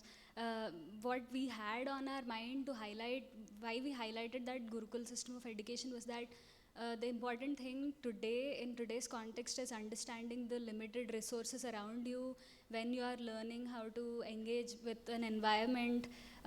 So this Gurukul system of education was rooted in that learning of social values and also cultural values, and also embedded in understanding the limits of the nature and respecting what comes from the nature. So in contrast with colonial education system, what we have seen is it was too standardized, and you have to just progress by standards, every standard 1, standard 2. So there is a disconnection with the culture or society you are living in, and the knowledge that you gather, how to integrate that with the society. So then we wanted to highlight that slowly these two practices are slowly brought together. It's not like one versus the other, but how to integrate both of them, how to integrate the potential of both of these systems, and then tackle the question of sustainability also in that process. Yeah. Thank you. So maybe I also have a question for you. You talked about the vocabulary gap in fashion education, which I think it is a very interesting point, because it is something we experience also in our context here in Berlin, and in many contexts when we are dealing with people sharing different cultures and different heritages, and so can you tell us something more about this, how you manage it, so in a practical way, the vocabulary gap? Yeah, I think this mainly connects to, I think also my colleague Akshita could also elaborate on her own experiences with this vocabulary gap. What we have seen, like with regard to this friction between the artisan and the designer, there is a lot of vocabulary gap in terms of like things like trends or mood boards, or like, oh, these are color schemes, or we use these terms which are taught to us in formal design education, and we think this is some new way of design thinking, whereas the creative communities also have their own like way of creative thinking and their own terminology, and when we try to work with them, there is a visible gap, and that gap translates into a hierarchical relationship, and then it's not easy for us to work together collaboratively with artisans. Initially there is a friction. So when there are systems of learning where artisans are also coming to a fashion institution teaching, taking on this active role as a teacher instead of a craft worker, and then when students go to the craft clusters and live in that environment where the craft actually is practiced, and understand what is the local terminology in which this craft is being taught, or even how did it evolve. So there is a vocabulary exchange that happens. It's not just language exchange, but the specific terminology, which is also an interesting way of collaborative learning. Yeah. Thank you. Sorry. Akshita, if you'd like to add something to it, yeah. Yeah, so basically, like as you mentioned, that there is like a huge the technical words which come into creates problem. If I can give an example, like a very basic word, warp and weft. So in Hindi or in like a regional language, we call it tana bana. So tana is a warp and bana is weft. So as we were being taught how to weave by ourselves, so we have to show weavers as well ki what we are trying to say. So sometimes we have to use that sign language or to or even show them ki what we are talking about. So we use a lot of as I was working with weavers directly, so I used to weave parallelly to them so that they will understand what I was saying. what I'm trying to say, and then they replicate accordingly. And slowly, even like as a designer, we have to be open about it to learn new words and new terminologies. So even they will feel more likely that we are engaging with them, and they will even try to learn our vocabulary. So yeah, that's my learning to it as well. Thank you. So, is there any other question? Yeah.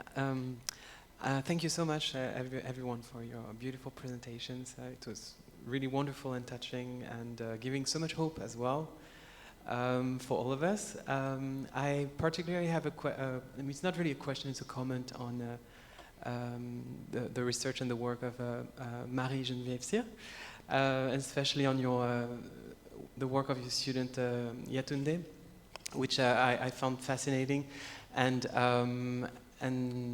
yeah, on Black history and revealing the history of the student, facing the erasure of Black history and so on. And where could we find more about this work? What are the next steps of the students also, like maybe publishing or sharing the work? Yeah. Thank you. Yes, Yetunde is a current senior student right now, so she's not graduated, but she's very interesting because like she's an artist, she's a writer, she's like, you know, a designer, like she's in the fashion system, she's connected, she's all over because she creates these workshops, she connects with friends, you know. But her research that I was talking about, the difficulty is she has so much, right? She just received, you know, like she built this huge archive, you know, over the past year in a way. And for her, we've been like cataloging and what that looks like as well. Like, is it a website? And now she actually found a place in Florida where they actually kept some of her original work of her grandma that she had no idea. So it seems like there are works like all over the place. But for her is to connect with an institution or a museum or something like that, that she will pass this on as well, because it's very important to preserve. So beyond obviously a student project, because this is not like a student project, you know, and that's why I think we were talking about, it's all these like extra things as well that connect students with communities. But yeah, that's what she's doing right now. She's trying to figure out a way to catalog it. You know, she wanted it to be on a website, you know, because this idea of accessibility as well, like, you know, is very important as well, sharing as well. But she's also, that's going to be a process. That's going to be a process, because there's a lot, like the house as well in New Jersey is still there, you know, and she goes once in a while, and she's been like visiting like friends of her, you know, family members that she had no idea. So it took a while to kind of just reach out to people and reconnect and have conversation, right? So that's an ongoing project. But I hope she does something bigger, but I think it's going to look like an online kind of catalog celebration at the beginning, you know, between going to an institution, yeah. I just wanted to say, you know, you asked where's it going to go. And one of the things that I noticed was an interconnected thread of this methodology, this cross-pollination of methodologies, is the process. You know, these start like little projects from school, but they're not. They become huge things that become, they change, they pivotal moments. The node, you know, Donella Meadows, she talks about the different nodes in systems thinking that can shift them. Yeah, that's what they become. So, you know, I saw this interconnection up on the slide whenever these students works, and these things don't just give them a grade, it literally changes their perspective. And I saw this beautiful interconnection, including with the movie with Dr. Rashad's. The power of this style of education, if we are brave enough to embrace it, is limitless. It's transformative in the moment. And we don't know where the transformation will lead us, because we all got to get there so we can sort of unravel it. And I really loved that synergy that I came across. I just kind of wanted to bring that together, because it's so beautiful to actually watch that it's happening in all these pockets all over the place. So. Thank you.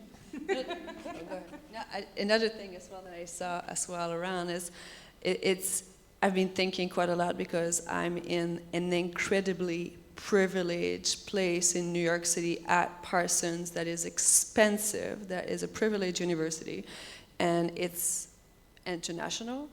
I'm not from there, the teachers are not from there, the students are mainly not from there as well. So it's such an interesting kind of ecosystem in itself, and I'm like listening to all the presentation, and I'm like, yeah, what is like New York, like culture, you know what I mean? And even like thinking about industries, of course we have the garment district, but like we started as well last year a project working with a farm in Long Island and all these things, but it's so hard to connect because there's barely, you know, industry is so foreign for our students, you know what I mean? So how do we connect as much as possible with our ecosystem? It's like an ongoing work that we've been working on, you know, but it's very challenging, you know, as well. Being in New York, it's very different. I think that's a similar thing in Aotearoa because we don't have particularly related to fashion. In fact, related to all industry apart from farming, we don't have the industry. And so that disconnects. So for us, that disconnects to the colonial, but it doesn't disconnect to the indigenous thinking. So it's kind of an opportunity to go, well, let's ignore that or like kind of keep it here because we don't know it, but let's unravel. So oftentimes, you know, the collaborative nature of what's happening in Asia or what's happening in other countries gets brought into the country and then pushes them. So in that process of the putaki, process of that unraveling, that's what that process is for. But it is a very long, time-consuming process, and I'm very curious to hear what you thought about it because I feel that it's the same. How do you challenge and deal with it? I think what really struck to me listening to this Putaki process of learning is it also kind of is a little parallel to the purpose that you were talking about, purpose of life. It kind of resonated with the Ikigai way of life. And also, it's kind of parallel to what we see like happening in India in design education today, because particularly with SKV, the design institution for crafts workers, like we saw today. So it mainly acknowledges that you already have skills, you already come with some knowledge, you already have like each student has their own craft practice, and it does not start from scratch like, okay, unlearn everything, now we start from the first chapter, but saying, okay, how to integrate all of these people and then how to train them in modern design knowledge such as branding or marketing or business management and these kind of upskilling, but also acknowledging that they already have the knowledge to knowledge and design thinking already. So what resonated with me from your topic is that all beings are important, all of our learnings are important, every individual is important to think as a whole. So it kind of has some parallels with what we see in India right now. Thank you. Are there any other questions? We also have the other contributors online. Maybe you have a question for them.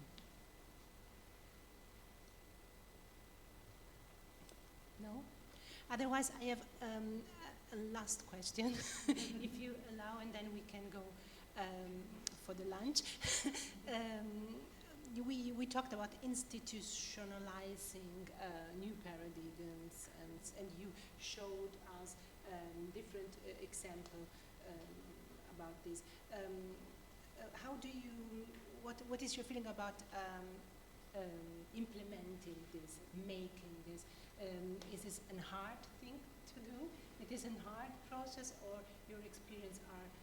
I guess they are all different. But how do you relate to this long process of institutionalizing different paradigms, deconstructing times in education and hierarchies and so on? Maybe you can have a conclusion word for this question. Thank you. Okay, so it is an incredible challenge because it doesn't to deinstitutionalize or to break down and to rebuild requires for all of us to be at the table. And in the case of education, that goes from the micro level of the student and their family to the macro level of the government and the politics of the country. 5 years ago, when I started my research with secondary schools, after deciding it had to go down the ladder, it couldn't stay in tertiary, my biggest obstacle or my biggest supporter, given the fact that it was Jacinda Ardern, was that it was Jacinda Ardern pro-well-being, and that meant the government was pro-it. So the challenge for this is all stakeholders at the table. Sadly, the biggest obstacle for this is that ultimate big wig, because it's politics. And so that is my sort of the biggest and hardest thing to break, is you can get the governance on board, but then because we have monetized education, because we have monetized tertiary education, in New Zealand it is about 2% of our economy. And I think in other parts of the world, in the States, and for Parsons is an institution that relies on that. So that's when it becomes really difficult, because that means that it's linked to the government, and that means that the governance is looking at GDP. So that then are all the ties that make it complicated. So you're going to have to get on board political parties, political activists, and thinkers who are literally ready and willing to do the hard yards of protesting to bring it down. It's very radical.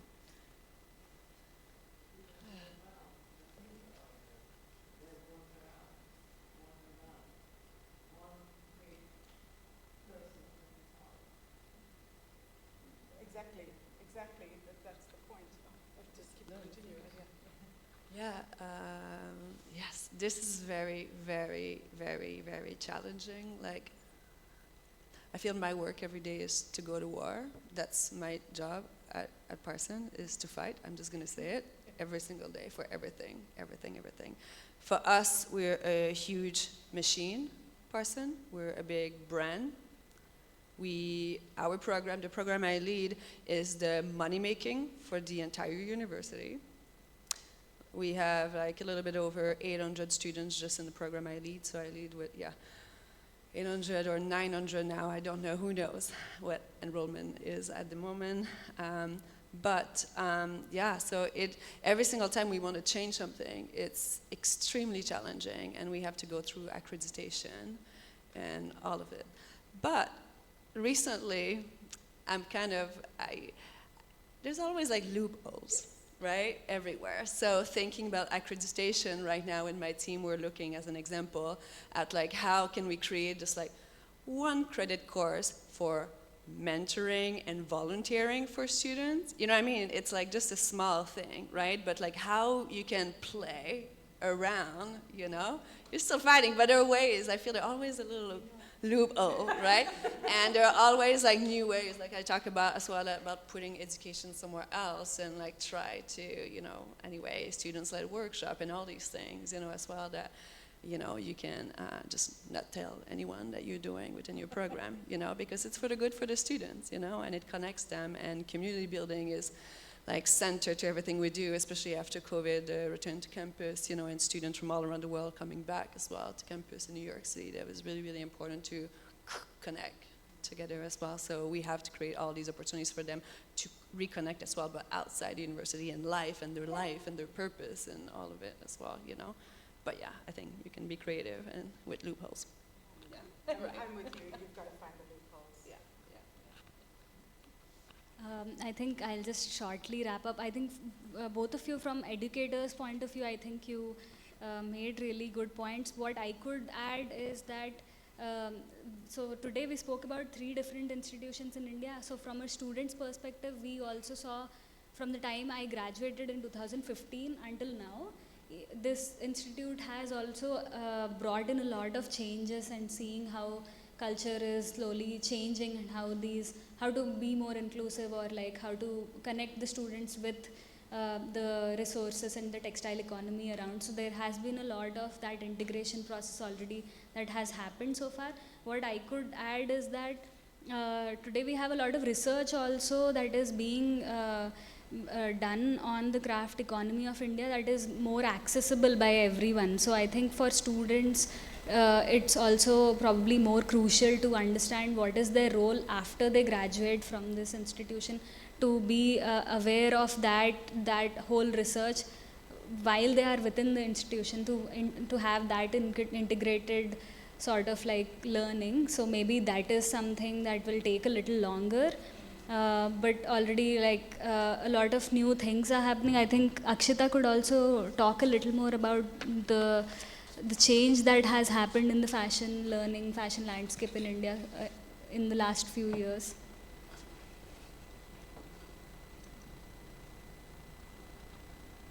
Can you hear us? Yes. You're not audible. Pardon, I didn't got the last line. Like what was there? We were discussing how can we implement whatever we discussed today, how can we see it implemented, or what it would take to see it implemented in the curriculum or policy or whichever way.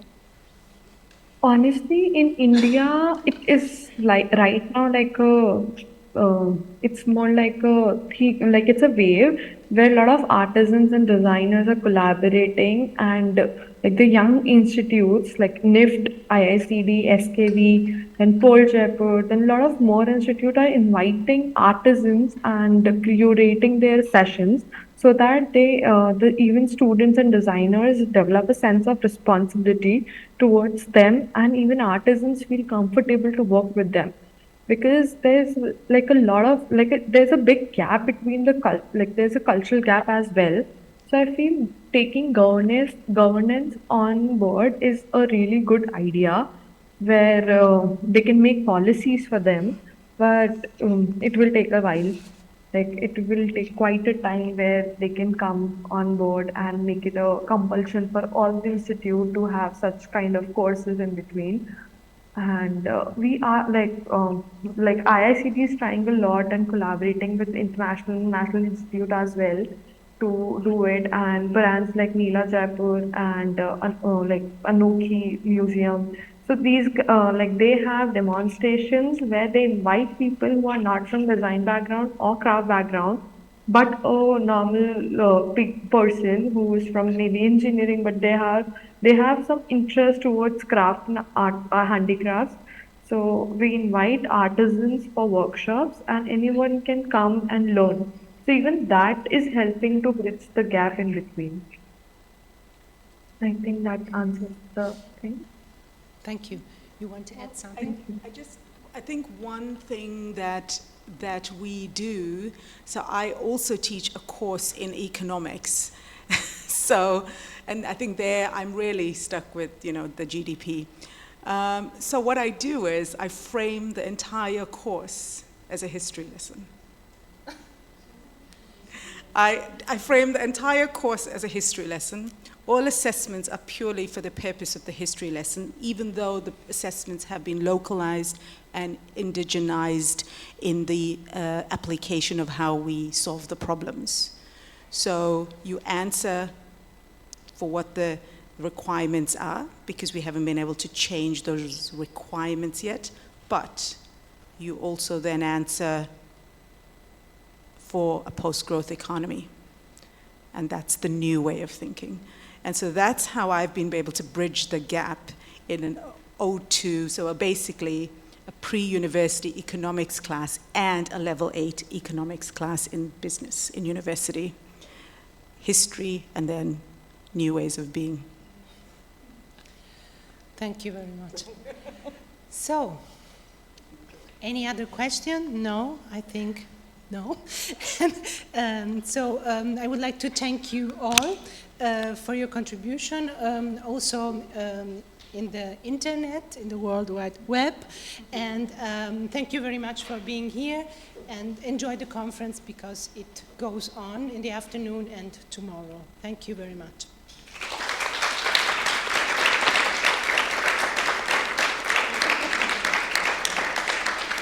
Thank you.